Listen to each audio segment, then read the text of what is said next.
Voilà, et ce qui est génial, c'est que vous allez pouvoir multiplier les calques dans Photoshop. Vu qu'on a démarré d'un fichier Photoshop, il n'y a aucun problème. Bon, par exemple, ici, si on veut modifier la couleur. Bon, c'est vrai que si on veut modifier un peu la couleur, on peut aller sur chacune des couches ici et modifier la quantité de lumière rouge, verte et bleue.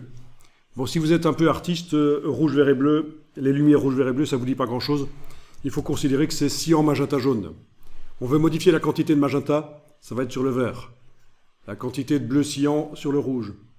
La quantité de jaune sur le bleu. Voilà. Bon, on va modifier la quantité de magenta, par exemple. Donc je vais sur le vert. Et on bouge, on met un point et on bouge.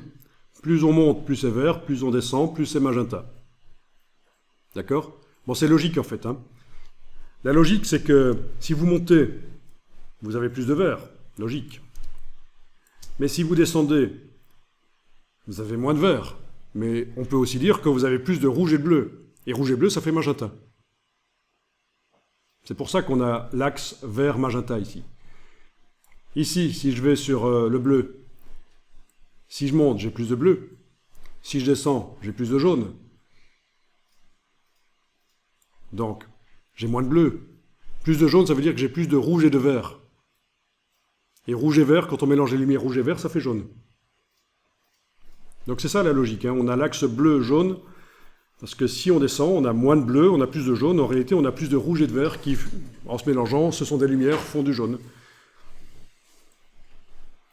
Donc en fait, c'est très lié. Contrairement à ce qu'on pourrait croire, rouge, vert, bleu, cyan, magenta, jaune, c'est cohérent.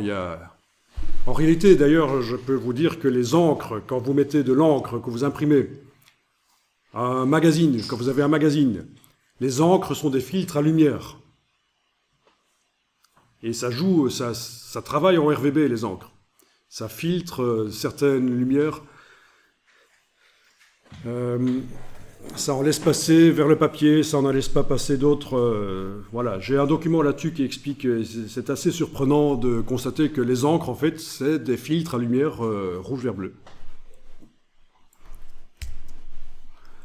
Ok, donc vous testez ça.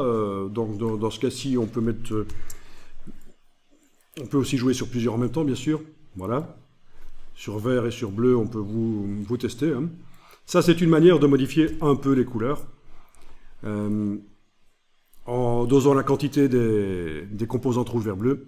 On fait fichier enregistré. On va voir ce que ça donne dans Illustrator. Normalement, il doit mettre à jour tout seul.